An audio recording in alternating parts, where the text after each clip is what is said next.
When the hunt begins, no one is safe. Welcome to Styler Film Gallery Episode 3 of The Hunting Party kept introducing fresh, lethal serial killers while gradually revealing how they managed to get out of the show's made-up top-secret jail in the first place. The entire program was sparked by the breach of the Pit, an underground prison situated in the center of a nuclear missile silo near Cheyenne, Wyoming, and will undoubtedly remain a major plot point for at least the first season. Melissa Roxburgh's character Rebecca Bex Henderson leads an elite squad to investigate the mystery and find the murderers. Rachel Forch of Screen Rant talks with showrunner J.J. Bailey on the intricacies of Episode 3 of The Hunting Party. Bailey talks about the main character connections in the program and whether or not certain major mysteries will be resolved by the conclusion of the season.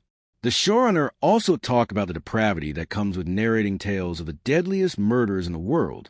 For an example, watch this clip from The Hunting Party Episode 2. Since Morales joined after the pilot, I also want to discuss her. Was her inclusion in the main task force predetermined, or did it come about later? We thought, oh my gosh, that's her, when Sarah showed up to try out for the part. I will give her credit for truly making that persona come to life and revealing their identity.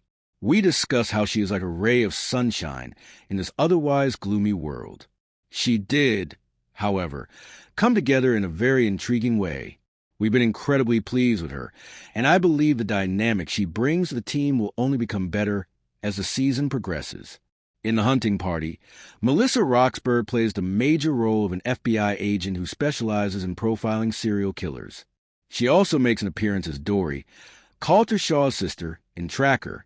Dory has only made one cameo in each season thus far, and both of those appearances have been connected to The Hunting Party has been moved to the mid-season, which might be excellent for CBS Drama Tracker, despite NBC's initial announcement that the show would return for a second season as part of Fall 2025 lineup.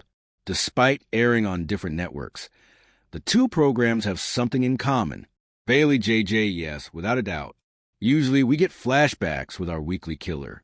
We do a little flashback to Bex's childhood story in Episode 2, but we really want to be able to revisit the blast and the events in the pit, which we do occasionally throughout the story.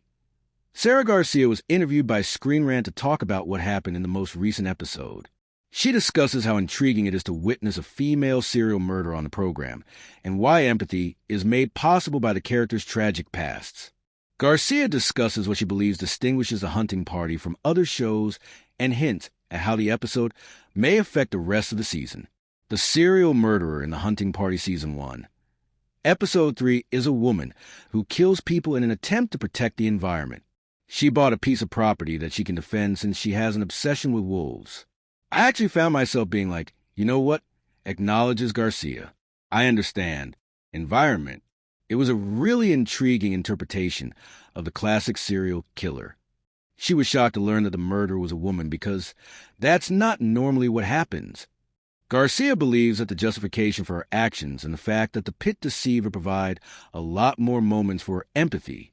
She continues by stating, truth be told, not that I'm excusing any serial killing behavior, but I think that when you look at backstories you realize how the monsters are made. Because of what happened to them. The protagonists have turned into murderers, and Garcia says that those stories can often be very tragic. Garcia responds, the mystery of the pit is a through line that keeps us on the edge of our seats. When asked what distinguishes A Hunting Party from other shows with serial killers, we genuinely want to know what's happening there as we watch.